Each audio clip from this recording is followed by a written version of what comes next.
Hai, ya ini bagian kedua dari Talk tentang Jazz Learning Introduction, ya, pengantar untuk belajar jazz.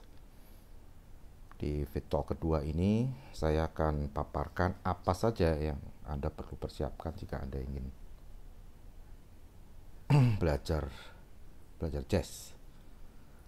Mungkin Anda akan rame-rame protes dulu. Lupa, di bagian pertama Bapak bilang jazz itu tidak bisa diajarkan, Pak. Lalu kita ini apa? Persiapan ini gunanya apa, Pak, kalau jazz tidak bisa diajarkan? Duduk persoalannya begini. Saya umpamakan misalnya Anda mau off-road, ya, off-road.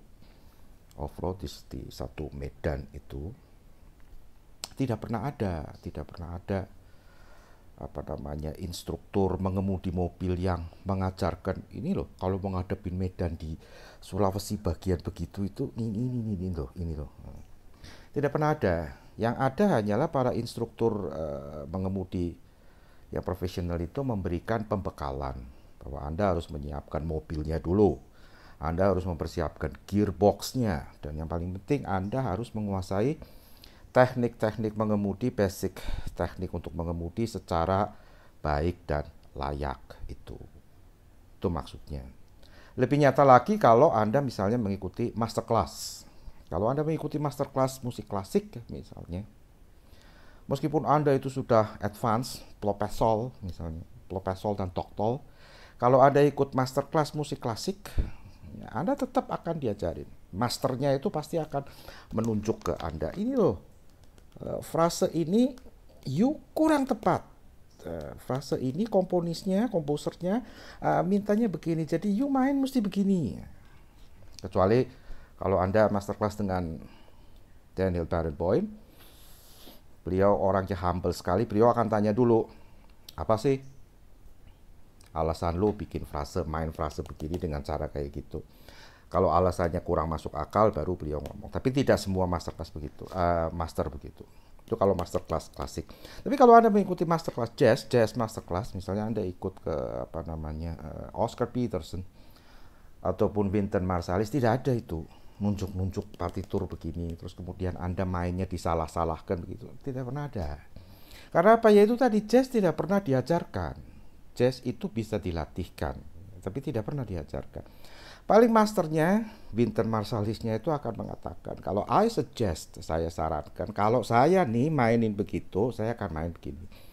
Terus Oscar Peterson juga begitu. Yang baru-baru, WH dan segala macam itu akan begitu, berbeda dengan klasik.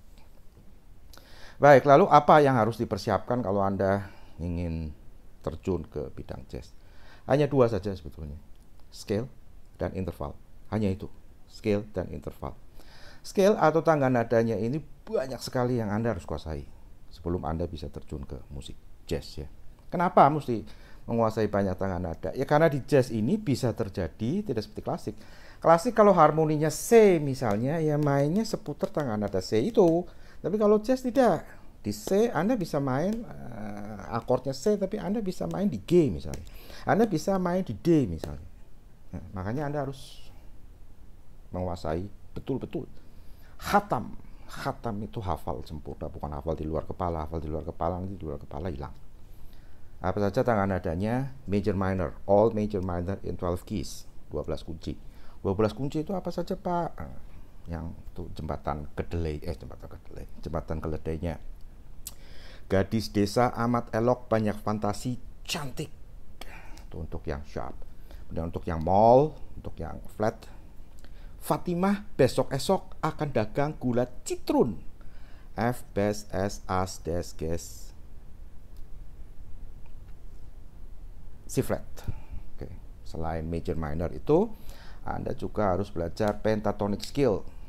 Pentatonic scale yang 5 itu. In all 12 keys.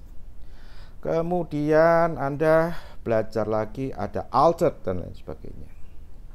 Pertanyaan Anda, lah bahan belajarnya itu saya dapat dari mana, Pak?